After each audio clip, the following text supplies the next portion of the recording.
Bien, bonsoir à tous. Bienvenue dans notre petit jardin laboratoire. Alors, une vidéo un peu particulière aujourd'hui parce que je n'avais pas l'intention de vous présenter le jardin aujourd'hui, mais à la demande de plusieurs d'entre vous, je vais vous présenter quelques semis dans la serre puisqu'il pleut, il fait sombre, et un peu moins de 19 heures. Et voilà, histoire de ne pas abîmer la caméra. Je ne vais pas donc vous faire le tour avec moi du jardin. Nous le ferons lors d'une prochaine vidéo.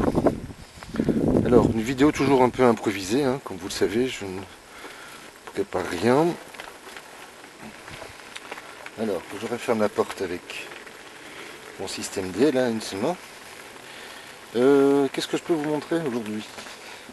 Bien, les semis. Et peut-être 2-3 trucs en plus.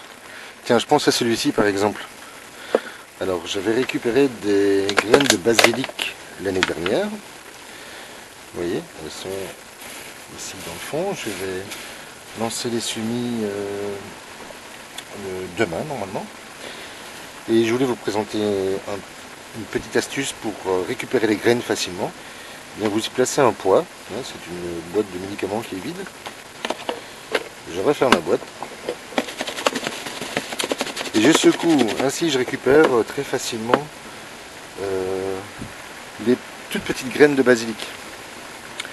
Alors, je ne sais plus de quoi nous avions parlé la dernière fois. Vous voyez que je me suis réalisé un bac avec du bois récupéré dans une poubelle d'un menuisier. Il m'a autorisé à les récupérer et ça me permet ainsi de réaliser mes semis. Alors je ne sais pas si on va très bien voir, je n'ai pas beaucoup de lumière aujourd'hui.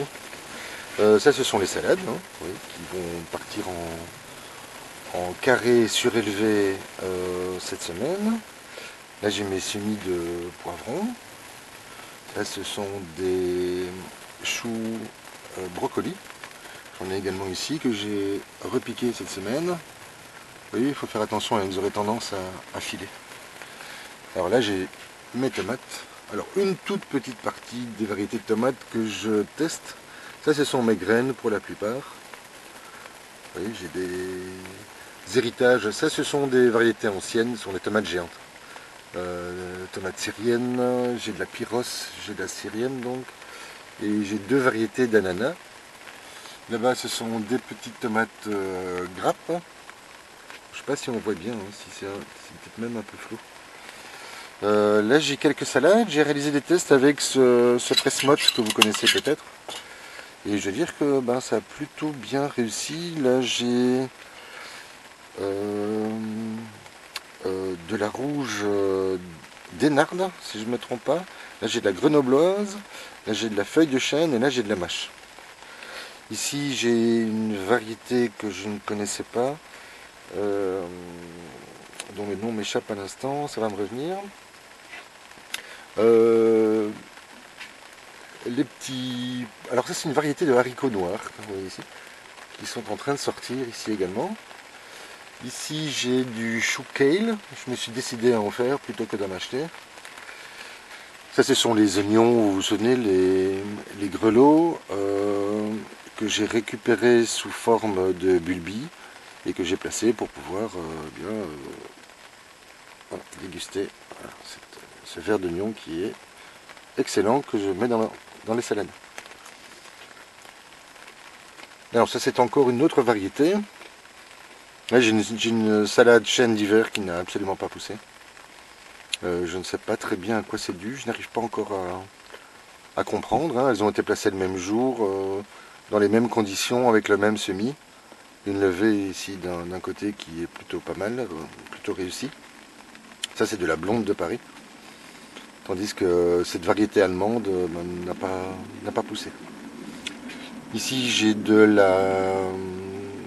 la laitue du jardinier. Ça je vous invite si vous aimez la laitue, à en faire parce que ça pousse vraiment très très vite. En 3 jours elle est sortie. Et je l'ai déjà repiquée. Je vais vous la montrer, elle est là-bas. Et ici c'est de la blonde de Paris également. Hein, comme celle-ci qu'on attend. Là j'ai de la salade iceberg. Alors ça c'est une salade que j'aime beaucoup moi, parce qu'elle est facile à conserver, facile à découper, et on peut la garder jusqu'à un mois dans le bac du réfrigérateur sans trop de difficultés. Ça c'est du chou de Bruxelles de Rosny, qui est une variété précoce et résistante, et vous voyez que la levée s'est bien déroulée. Je ne vais pas d'ailleurs devoir trop traîner pour les repiquer, ce sera fait très certainement ce week-end. Ici j'ai du radis trio. Radis en fait c'est un radis commun, mais j'y ai mis 3 graines en fait à chaque fois.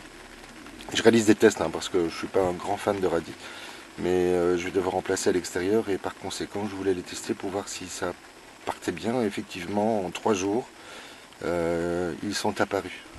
Le persil se déroule toujours très bien. Là j'ai de la roquette. Je ne sais pas si vous voyez bien ou si c'est flou. Ici j'ai des petits pois qui ont été mis le même jour que ceci. Sauf qu'ici je les ai mis dans des bacs de 10 cm et je les ai mis par 10. Et vous voyez que le résultat est plutôt satisfaisant. Tandis qu'ici elles ont été placées par une dans des bacs de 4. Et moi je crois que ça pose problème. C'est la quantité de terre à mon avis. Le système racinaire n'a pas véritablement le temps de bien se développer. Alors là j'ai du céleri mais qui prend un temps infini. Là j'essaye de sauver du persil de l'année dernière. Ici c'est le repiquage dans des bacs de 80 Alors je vais prendre l'étiquette. Voilà, ça c'est également de la blonde de Paris qui a été mis en semis le 13 février. Et le repiquage a été fait le 29 février.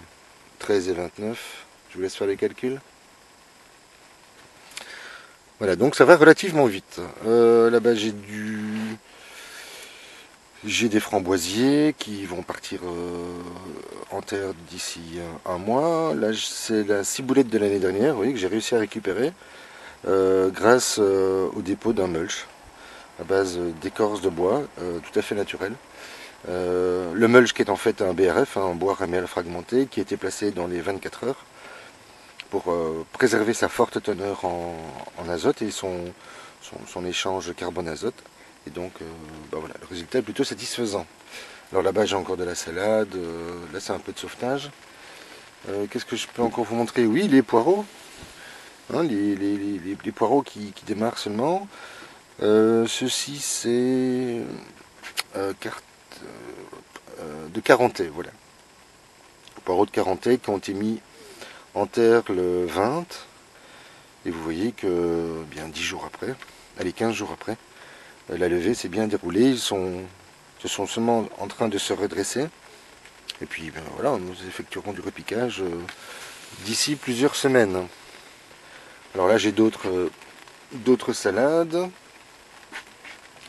Qu'est-ce que je peux vous montrer? Alors tout le plafonnier est rempli comment dire, de semis. Certains sont mieux réussis que d'autres. Hein, je dois bien avouer que je n'ai pas tout réussi. Par exemple dans les fleurs, j'ai un peu de difficulté à ce qu'elles apparaissent. Sans doute j'aurais dû directement les mettre dans un endroit plus chaud. Je pense que les températures de germination doivent avoisiner, voire dépasser les 20 degrés. Et je les ai fait démarrer dans les températures à 10-12 degrés. Donc effectivement, je n'ai pas eu beaucoup de réussite. Tout comme avec la merveille d'hiver, hein, j'ai vraiment eu beaucoup de difficultés. Ainsi que les merveilles de Pompéi, qui sont des petits oignons. Ceux-ci n'ont pas du tout décollé. Donc je vais devoir m'y reprendre et les faire démarrer dans une pièce un peu plus chaude. Voilà, je vous avais promis de vous présenter ces quelques semis. Eh bien, c'est chose faite. Nous nous retrouverons, si tout va bien, début de semaine prochaine. Voilà, je vous souhaite une excellente soirée. Je vous dis à très vite.